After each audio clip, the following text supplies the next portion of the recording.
इतिहास की दुनिया में आपका स्वागत। इतिहास पाठ में आज हम हिंद यूनानियों की बात करेंगे।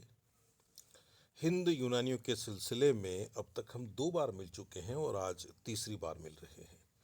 मेरे पास जो किताब है उसका नाम है प्राचीन भारत का राजनैतिक तथा सांस्कृतिक इतिहास, जिसे लिखा है प्रोफेसर विमल चंद्र पांडेय ने। मित्रों, पिछले अंक में हम बात कर रहे थे यूक्रेटाइडीज की, जिसका समय है 170 से 155 ईसा पूर्व।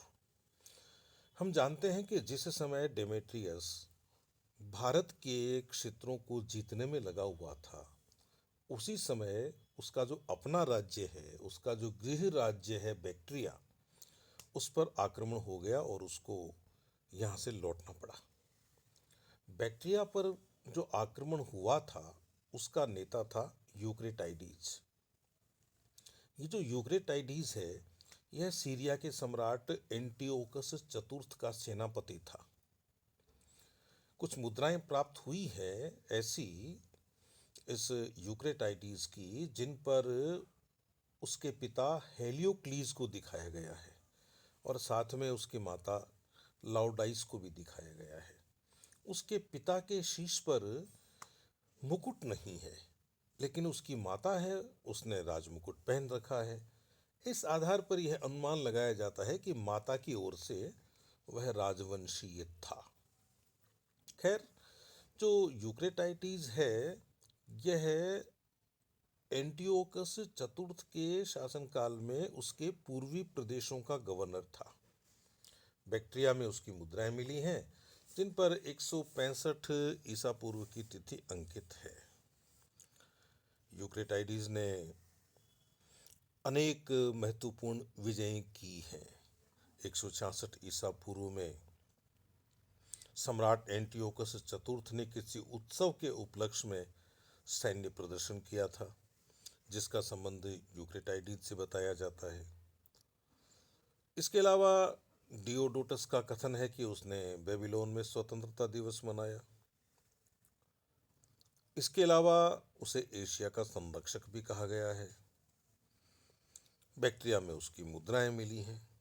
तो यदि हम इन सारे साक्ष्यों पर विचार करें तो इस निष्कर्ष पर पहुंचेंगे कि 167 ईसा पूर्व के लगभग एंटिओकस चतुर्थ ने कुछ विजय की होंगी और उसी उपलक्ष्य में उत्सव मनाया होगा, उपाधि धारण की होगी, और ये जो विजय है वह उसके सेनापति यूक्रेटाइडीज द्वारा की हुई होंगी।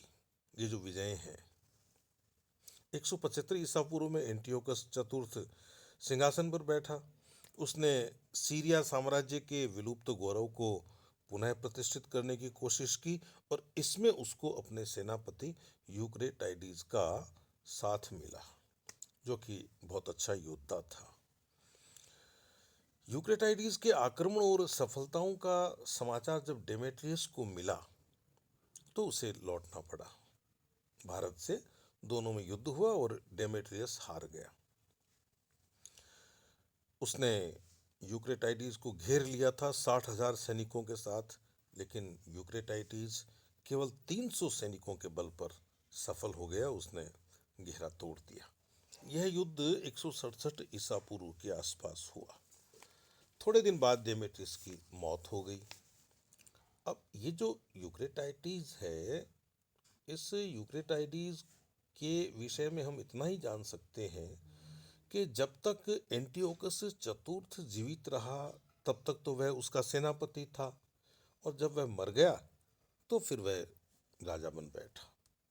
जहाँ तक यूक्रेटाइडीज के भारत पर हमले का संबंध है, उसकी एक तांबे की मुद्रा कापिश यानी बेग्राम में मिली है।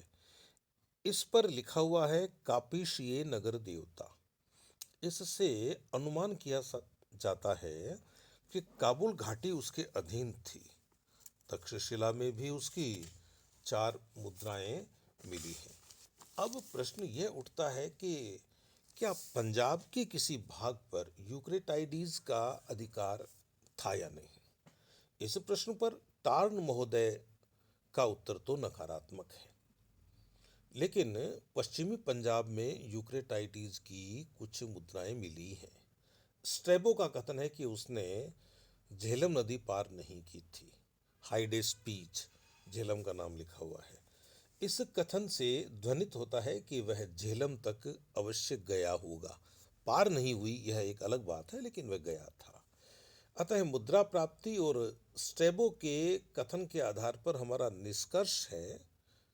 निष्कर्ष होना चाहिए कि यूक्रेटाइडीज ने पश्चिमी पंजाब को अपने राज्य में मिला लिया था। इससे आगे वह नहीं बढ़ सका, क्योंकि झेलम से लेकर मथुरा तक के प्रदेश पर मीनेंडर का राज्य था। यूक्रेटाइडीज ने झेलम को पार करने की कोशिश की होगी, और हो सकता है कि वह मीनेंडर द्वारा हरा दिया गया हो। यह भी संभव है कि मीनेंडर के साथ युद्ध की संभावना से बचने के लिए वह खुद ही झेलम से आगे नहीं बढ़ा हो। भारतवर्ष में प्राप्त यूक्रेटाइडीज की मुद्राएं द्विलिपिक हैं। उन पर यूनानी लिपि का प्रयोग भी मिलता है और उन पर खरोष्ठी लिपि का प्रयोग भी मिलता है। तो ये मुद्राएं भारतीयों के व्यवहार के लिए बनाई गई होंगी निश्चित रूप से, इसीलिए उसमें एक तरफ खरोष्ठी लिपि है। अपने उत्कर्ष की चरम सीमा पर यूक्रेटाइडीज का राज्य बैक्ट्रिया से लेकर झेलम तक विस्तृत था, हम ये कह सकते हैं। जिस समय यूक्रेटाइडीज भारतवर्ष की ओर आया था, उस समय बैक्ट्रिया का राज्य हेलियोक्लीज के सुपुर्द करके वह आया था। हेलियोक्लीज यूक्रेटाइडीज का पुत्र था, क्योंकि उसने अपने पितामह का नाम धारण किया था, दादा का नाम। यूक्रेटाइडीज की सत्ता अधिक समय तक अकंटक नहीं रही। धीरे धीरे उसका चारों ओर विरोध होने लगा और उसके विरोधी संगठित होने लगे। जस्टिन का कथन है कि जिस समय वह डेमेट्रियस के साथ युद्ध कर रहा था, उसी समय उसे साग्डियाना के लोगों के विरोध का सामना करना पड़ा। शायद ये लोग शक थे। उसके राज्य की पूर्वी सीमा से लगा हुआ मीनेंडर का शक्तिशाली राज्य था। ऐसा प्रतीत होता है कि कुछ ही दिनों में मीनेंडर ने उससे पैरापेनेसेडाई और गांधार के प्रदेश छीन लिए थे। इन प्रदेशों में मीनेंडर की मुद्राएं मिली हैं।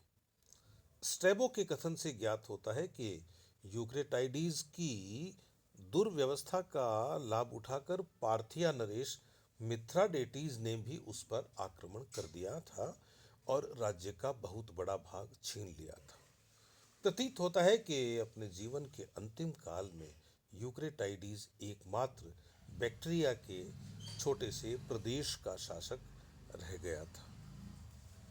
पराजय के कुछ दिनों के बाद ही यूक्रेटाइडीज की मृत्यु हो गई थी। उसकी मृत्यु की तिथि 155 ईसा पूर्व के आसपास रखी जा सकती है। जस्टिन का कथन है कि यूक्रेटाइडीज को उसके पुत्र हेलियोक्लीज ने मार डाला था, परंतु वही लेखक दूसरे स्थान पर कहता है कि यूक्रेटाइडीज की मृत्यु पार्थियन लोगों के हाथों हुई थी। यदि हम दोनों कथनों पर सम्मिलित रूप से विचार करें, यदि हम दोनों बातों को जोड़ कर देखें, तो नतीजा यह निकलता है कि हेलियोक्लीज स्वार्थ सिद्धि के लिए अपने पिता के शत्रु पार्थिया नरेश के साथ मिल गया था और दोनों की कुमंत्रणा से ही यूक्रेटाइडीज की मृत्यु हुई थी। टार्न महोदय जस्टिन के कथन पर विश्वास नहीं करते हैं। टार्न का कहना है कि यूक्रेटाइडीज का हत्यारा डेमेट्रियस द्वितीय नामक एक राजकुमार था। वह डेमेट्रियस प्रथम का पुत्र था, अतः उसने अपने पिता के पराभव का प्रतिशोध लेने के लिए अपने पिता के पराभव का प्रतिशोध करने के लिए यूक्रेटाइडीज का वध कर डाला था। डेमेट्रियस और यूक्रेटाइडीज की पारस्परिक कलह का यह परिणाम हुआ कि यूनानी राज्य दो विरोधी वंशों में विभक्त हो गया। डेमेट्रियस और यूक्रेटाइडीज की पारस्परिक कलह का परिणाम यह हुआ कि यूनानी राज्य दो विरोधी वंशों में विभाजित हो गया। पहले विद्वानों की मान्यता यह थी कि इन दो विरोधी राज्यों की विभाजन रेखा झेलम नदी थी। इस नदी के पूर्व में यूथिडेमस के वंशज और पश्चिम में यूक्रेटाइडिस के वंशज राज्य करते थे। लेकिन अफगानिस्तान में मीर कजा और कुंदूज नामक नगरों में दोनों वंशों के राजाओं की मिलीजुली मुद्राएं मिली हैं। इससे प्रतीत होता है कि पारस्परिक युद्धों के परिणाम स्वरूप इन राजाओं के राज्य भिन्न भिन्न प्रदेशों से बनते और बिगड़ते रहते थे। लगभग 165 ईसा पूर्व में डेमेट्रियस की मृत्यु हो गई। 165 ईसा पूर्व में डेमेट्रियस की मृत्यु के बाद उसके उत्तराधिकारियों का क्रम हम अभी तक निश्चित नहीं कर पाए।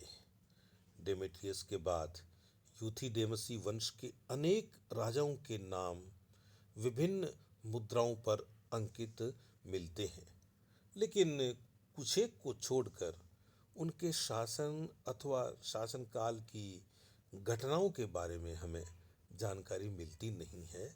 इसलिए हम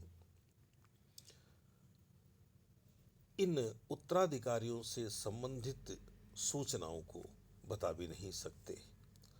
एंटीमेकसी मुद्राओं से विदित होता है कि डेमेट्रियस प्रथम के समकाल में ही एंटीमेकस नामक एक नरेश ने अपनी मुद्राएं प्रसारित की थी। मुद्राओं पर उसके नाम के साथ साथ डियोडोटस और यूथिडेमस के नाम भी मिलते हैं। इससे यह अनुमान होता है कि वह यूथिडेमस वंश का था। डेमेट्रियस और एंटीमेकस का पारस्परिक संबंध अनिश्चित है। टार्न महोदय का यह अनुमान है कि ये दोनों भाई थे। टार्न महोदय ये कहना चाहते हैं कि डेमेट्रियस और एंटीमेकस दोनों भ्राता थे। एंटीमेकस किस प्रदेश में राज्य करता था, यह हम असंदिग्ध रूप से नहीं कह सकते। रैप्सन महोदय का मत है कि वह सिंधु घाटी के किसी प्रदेश का शासक था, लेकिन टार्न महोदय का कथन है कि वह मर्व के चतुर्दिक प्रदेश का अधिपति था और उसने अपने पिता यूथिडेमस तथा अपने भाई डेमेट्रियस की अधीनता में शासन किया था। टार्न महोदय के मतानुसार डेमेट्रियस के एक तीसरा भाई भी था। टार्न महोदय डेमेट्रियस के एक तीसरे भाई का उल्लेख करते हैं जिसका नाम था एपालोडोटस। यह नाम यूनानी साहित्य और मुद्राओं में मिलता है। हम जानते हैं कि डेमेट्रियस की अधीनता में यह पेरोपेनिसेडाई और गांधार प्रदेश का शासक था। इसकी राजधानी सिकंदरिया कपिशा थी। पेरिप्लस के लेखक का उल्लेख है कि उसके समय में यानी लगभग पहली शताब्दी ईसा की इसकी मुद्राएं बेरीगाजा में चलती थी। एपालोडोटस की वर्गाकार कांस्य मुद्राएं मिली हैं जिन पर एपालो देवता और ट्राइपोड के चित्र अंकित हैं। यह सेलुकसी परंपरा का अनुसरण था। उसकी कुछ मुद्राओं पर जियस देवता, गजशीश और वृषभ के भी चित्र मिलते हैं। ऐसा प्रतीत होता है कि जिस समय यूक्रेटाइडिस ने गांधार पर आक्रमण किया था, यानी ऐसा लगता है, कुछ प्रमाणों के आधार पर कहा जा सकता है कि जिस समय यूक्रेटाइडिस ने गांधार पर आक्रमण किया था, हमला किया था, उस समय एपालोडोटस युद्ध में मारा गया। इस विजय के पश्चात यूक्रेटाइडिस ने एपोलोडोटस की मुद्राओं को अपने नाम से अंकित करवाया। टार्न महोदय का मत है कि डेमेट्रियस के 5 पुत्र थे। टार्न महोदय का मत है कि डेमेट्रियस के 5 बेटे थे। उनके नाम इस प्रकार हैं: यूथिडेमस द्वितीय, डेमेट्रियस द्वितीय, पेंटालियन और एगाथोक्लीज, इनकी मुद्राएं मिली हैं और इन्होंने अपने पिता की अधीनता में भिन्न भिन्न प्रदेशों में राज्य किया था। डेमेट्रियस के बाद यूथिडेमसी वंश का यदि कोई बड़ा शासक हुआ था तो वह था मिनेंडर, और बौद्ध ग्रंथ मिलिंद पिन्हो के अनुसार वह यवन राजा था। तो मित्रों, यह था आज का इतिहास पाठ। जब तक हम दोबारा मिलें तब तक आप अपने इस मित्र को अनुमति दीजिए। नमस्कार।